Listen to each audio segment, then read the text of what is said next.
Hello everyone, क्या हाल चाल। Welcome to my channel.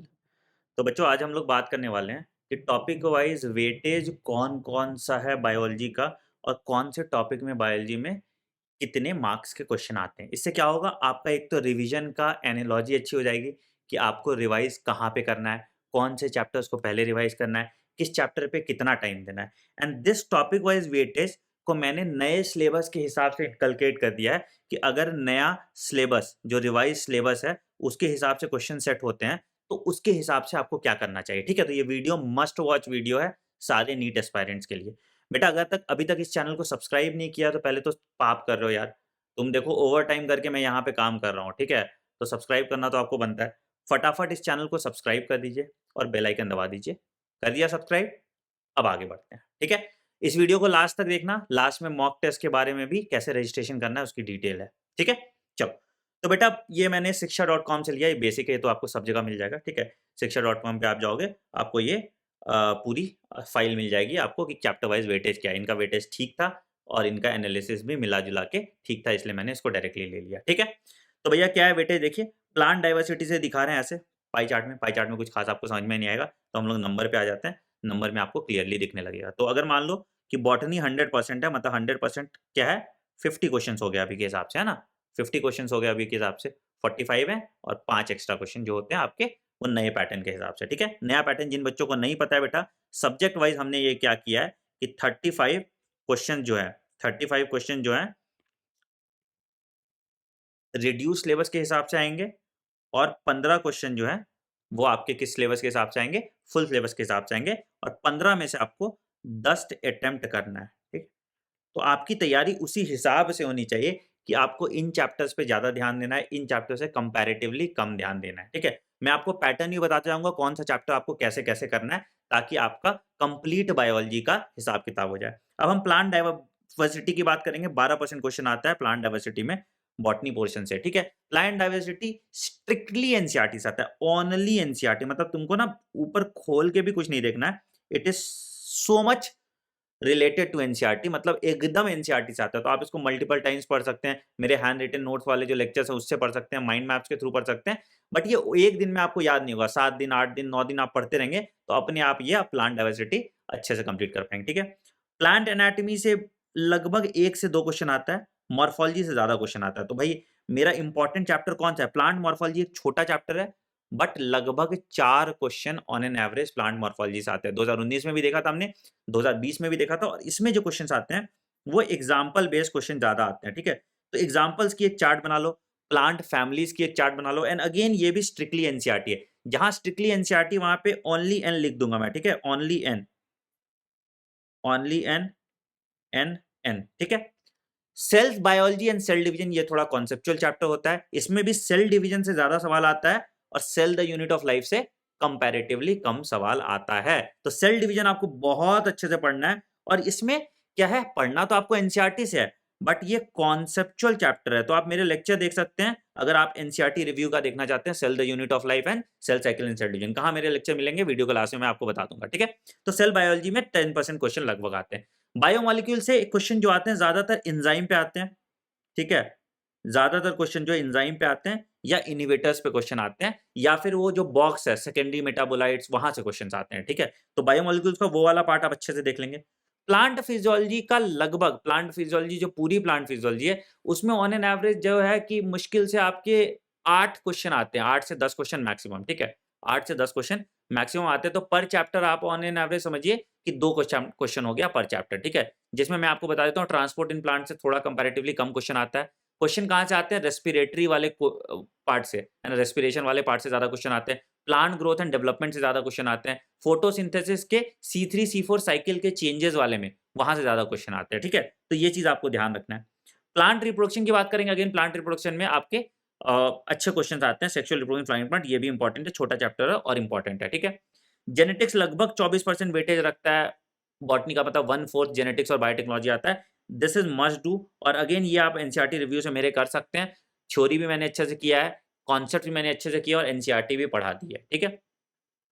Biology in human welfare में स्ट्रैटेजी ऑफ फूड प्रोडक्शन हो गया, एक सवाल आएगा, ठीक है? माइक्रो से ज़्यादा सवाल आता है, स्ट्रैटेजी ऑफ फूड प्रोडक्शन से कम आता है। And again ecology is the most important. ठीक है, सबसे इंपॉर्टेंट यूनिट है यहाँ पे इकोलॉजी। इकोलॉजी आपको अच्छे से एनसीईआरटी थरोली फॉर्म में करना है। तो अगर तुम बोलोगे बायो में सर कौन सा चैप्टर छोड़ना है, तो मैं ऐसे तुमको ऐसे गंदा सा लुक दे दूंगा, छोड़ोगे क्या? बायोलॉजी में भी ऐसा अच्छा लगेगा, है ना? बायोलॉजी में तो 360 नंबर लाने चाहिए, छोड़ना नहीं चाहिए, राइट? तो मैंने आपको बेसिकली पैटर्न बता दिया कि इस सीक्वेंस में आप कर लीजिए। तो क्या करो तुम, किस सीक्वेंस में करोगे भैया? सबसे पहले आप सेल बायोलॉजी कर लो, मैंने इसी सीक्वेंस में पढ़ाया था, ठीक है? उसके बाद आप जेनेटिक्स और बायोटेक्नोलॉजी कर लो, उसके बाद आप प्लांट रिप्रोडक्शन कर लो, उसके बाद आप इकोलॉजी कर लो। इकोलॉजी मैं इसलिए कह रहा हूँ बाद में करने के लिए, क्योंकि इकोलॉजी ठीक है, और ये साइमल्टेनियसली कर लो। प्लांट एनाटॉमी, प्लांट मॉर्फोलॉजी, ये जो चैप्टर्स हैं इसको साइमल्टेनियसली करते रहो टेबल के फॉर्म में। रोज सोते टाइम देख लिया, रोज सोते टाइम रट लिया, रोज सोते टाइम रट लिया, और इन चैप्टर्स को आप एनसीईआरटी सेंट्रिक के रखिए। तो इस तरह से आपका हो जाएगा। प्रैक्टिस के लिए क्या करना है बेटा? प्रैक्टिस के लिए आपको बस कुछ नहीं, अब पीवाईक्यू, एग्जाम्पलर, और मैं एक टॉप 100 क्वेश्चन कराता हूँ। 100 क्वेश्चन कहीं भी अच्छे से ले लीजिए, या तो एक्सट्रैक्ट कर लीजिए, या एनटीआरसी फिंगर टिप्स कर लीजिए, या मेरी किताब है बायोलॉजी कॉन्क्वेस्ट, वो कर लीजिए। बायोलॉजी कॉन्क्वेस्ट का भी लिंक डिस्क्रिप्शन में दिया। तो आपका पूरा बॉटनी थन से खत्म हो जाएगा, ठीक है? मैं अभी रिवाइज सिलेबस दिखाऊंगा आपको, रिवाइज सिलेबस में क्या क्या चेंजेस हैं, और उसके हिसाब से आपको करना चाहिए या नहीं करना चाहिए वो भी मैं लास्ट में बताऊंगा, ठीक है? जूलॉजी की बात करेंगे। जूलॉजी में अगेन 45% ह्यूमन फिजियोलॉजी और रिप्रोडक्शन अगर मिला दो तो भैया 50% तुम्हारा हिसाब किताब आ जाता है। देखो 45% और 18%। तो ये तो सबसे पहले करो, सबसे पहले इंटरेस्टिंग भी है, इसको आपको डिटेल में ही पढ़ना चाहिए। डिटेल एज इनकी बहुत ज्यादा डिटेल नहीं, मैंने उम्मीद वाले सीरीज में अगर कराया तो उससे कर लो, एनसीईआरटी रिव्यू में जो कराया उससे कर लो। तो ये आपका ये सीक्वेंस होना चाहिए, ठीक है? फिर दूसरे पे आना चाहिए आपका इवोल्यूशन। इवोल्यूशन ये बहुत इंपॉर्टेंट है, ठीक है? ठीक है, तीसरे पे आना चाहिए ह्यूमन हेल्थ और डिजीज। इस पे भी क्वेश्चन आते हैं, ड्रग्स पे क्वेश्चन बहुत ज्यादा आते हैं। 2 क्वेश्चन ड्रग्स पे आ जाएंगे, एक इम्यूनिटी पे आ जाएगा, ठीक है? बीमारी पे ज्यादातर क्वेश्चन कम ही आए हैं, ठीक है? तो इस सीक्वेंस में आप कर सकते हैं ह्यूमन हेल्थ और डिजीज, ठीक है? इवोल्यूशन बहुत इंपॉर्टेंट चैप्टर है, क्योंकि एनसीईआरटी इसमें लेयर में खुलती है, तो इवोल्यूशन आप अच्छे से कीजिए, ठीक है? एनिमल टिश्यू ये एनसीईआरटी से आप कर लो, कोई दिक्कत नहीं है इसमें। कॉकरोच एनसीईआरटी से कर लो, कोई दिक्कत नहीं है इसमें, ठीक है? ये भी एनसीईआरटी से कर लो, कोई दिक्कत नहीं है, ठीक है? इससे क्वेश्चन भी ज्यादा नहीं आते, ठीक है? एनिमल डाइवर्सिटी, अगेन यहाँ पे एनिमल किंगडम जो है, इस पे 3 सवाल आते हैं, ये इंपॉर्टेंट है, ये इंपॉर्टेंट है। इसको आप अच्छे से कहीं अच्छे बुक से, मतलब कहीं अच्छे बुक कह रहे हैं, मतलब एनसीईआरटी से अच्छे से करो इसको रिपीटेटिव फॉर्म, ठीक है? तो ये सीक्वेंस आप कर सकते हैं। एनिमल हस्बेंड्री आपका हो गया वही स्ट्रेटजी ऑफ फूड प्रोडक्शन का पार्ट वाला, जो एनिमल हस्बेंड्री और माइक्रोब्स, ठीक है? तो ये सीक्वेंस है आपके हायरार्की का, ठीक है? अब बोलोगे सर न्यू एग्जाम पैटर्न के हिसाब से क्या क्या चेंजेस आए? एग्जाम ही मिट गया मेरा, कोई नहीं, थोड़ा इसको साइड कर लें। अब दिख रहा है? हाँ, न्यू एग्जाम पैटर्न के हिसाब से सर क्या क्या चेंजेस हैं, कैसे कैसे करना है। तो न्यू एग्जाम पैटर्न मैं आपको दिखा दूं।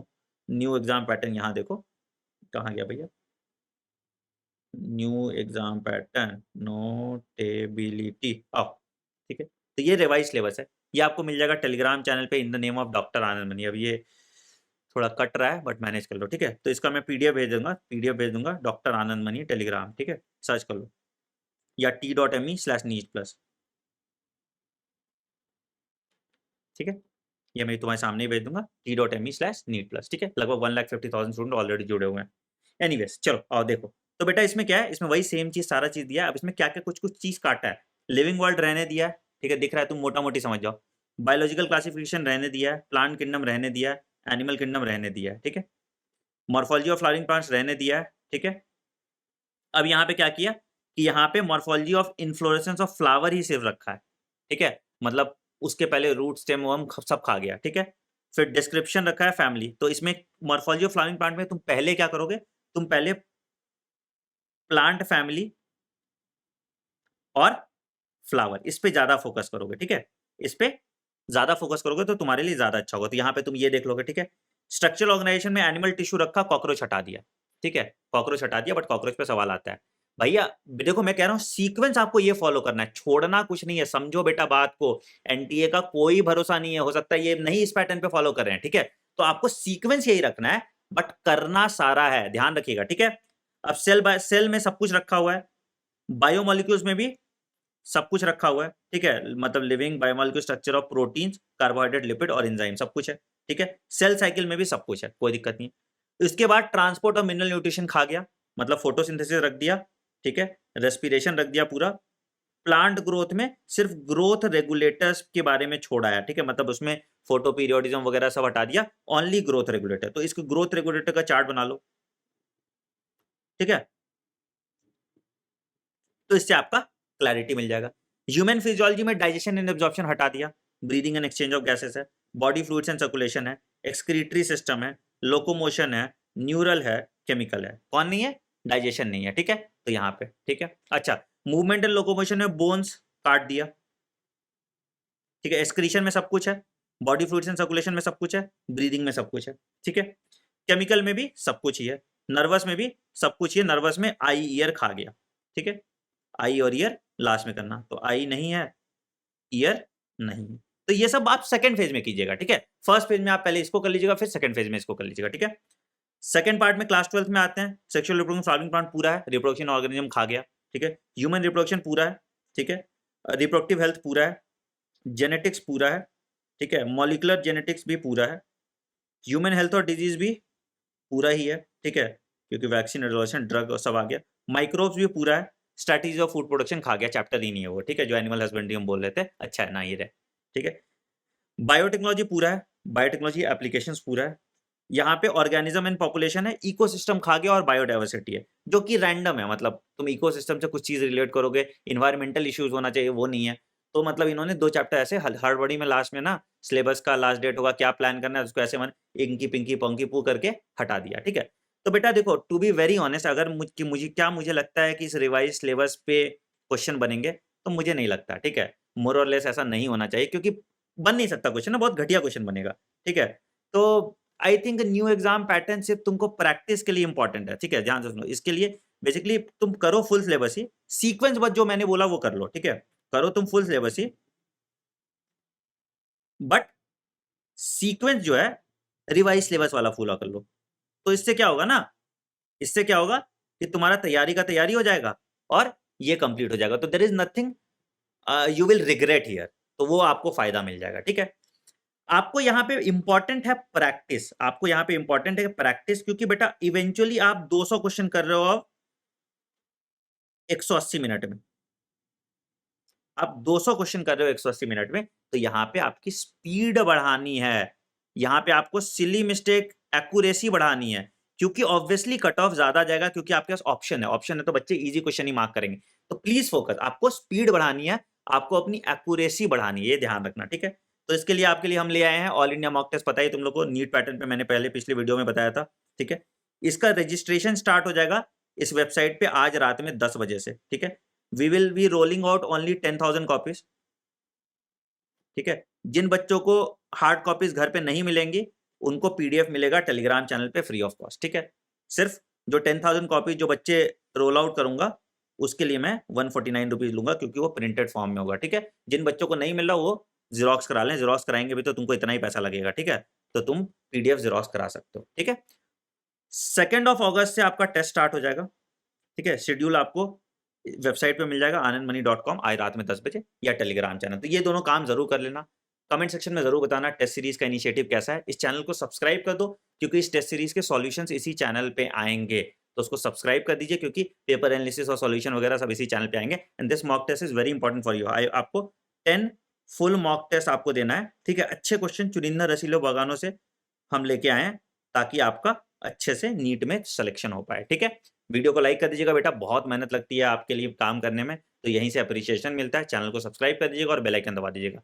रिवाइज सिलेबस का मैंने पूरा डिटेल में मतलब आपको समझा दिया, ठीक है। गुमराह होइएगा, कुछ और कीजिएगा तो आपको दिक्कत आ जाएगा। इसी टॉपिक वाइज, इसी सीक्वेंस के हिसाब से आप पढ़िए, कोई और दिक्कत है तो कमेंट सेक्शन में बताइए। बहुत सिंपल सा फंडा रखो, एनसीईआरटी करो, प्रीवियस ईयर क्वेश्चन करो, एनसीईआरटी एग्जाम्पलर करो, और कोई भी एक किताब है, जैसे एनसीईआरटी एक्सट्रैक्ट हो गया, फिंगर टिप्स हो गया, बायोलॉजी कॉन्क्वेस्ट मेरी किताब है, इन सब में से कोई 100 क्वेश्चन सॉल्व कर लो। आपका बायोलॉजी में 360 में 360 आ जाएगा बेटा, अगर आप इसको फॉलो कर ले तो अभी भी। तो बायोलॉजी को तो कम से कम एकदम मुट्ठी में कर लो, अपनी इज्जत तो बचा लो, even if you are starting now, ठीक है। मेरे लेक्चर्स आपको anandmoney.com पे मिल जाएंगे, एनसीईआरटी रिव्यू की पूरी सीरीज चल रही है मेरा, और मैंने सब कुछ करा दिया। तो और 12 सितंबर का वेट करो, मैं दिखाऊंगा यहां से ये वाला क्वेश्चन आया, यहां से ये वाला क्वेश्चन आया। If I am not able to predict 99% of the question, तो बोलना मेरी बात, ठीक है। तो वीडियो को लाइक कर दीजिए, चैनल को सब्सक्राइब कर दियो, कमेंट सेक्शन में जरूर अपना बताना मेरे साथ तुम्हारा एक्सपीरियंस कैसा रह रहा है। All the best, take care, bye bye and have a great day.